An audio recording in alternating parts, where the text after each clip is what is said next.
If you are looking to start designing user interfaces and prototypes, but don't want to commit to a purchase just yet, in this video, I'm going to show you how to download and install the official version of Adobe XD completely for free on both PC and Mac. We will be using the official method directly from Adobe to ensure you get the safe, full version of the software. To make this easy, I've left the direct link to the official download page right at the top of the description below. Go ahead and click that link to follow along, and let's get started. Once you click the link in the description, you'll be taken directly to the Adobe website. You want to look for the button that says Free Trial. Depending on the current promotion, this might be under the All Apps section, as Adobe XD is often bundled there.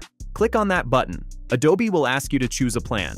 Select the option that includes Adobe XD. Usually, the Creative Cloud All Apps plan offers the best trial experience.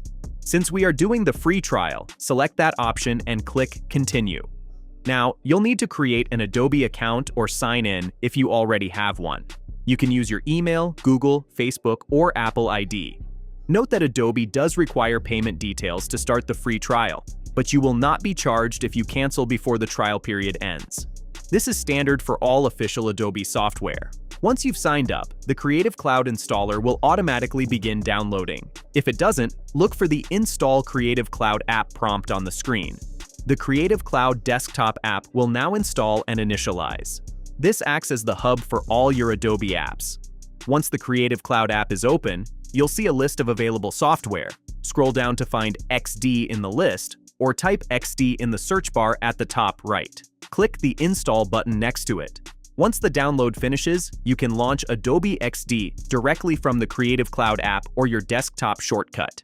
You now have the full, official version of Adobe XD ready to use for your design projects. And that is how you get Adobe XD running on your computer for free using the official trial. This is the safest way to use the software with all features unlocked. If this guide was helpful, please hit that like button. It really helps the channel. And don't forget, the link to the official download page is right there in the description if you haven't clicked it yet. Thanks for watching, and I'll see you in the next one.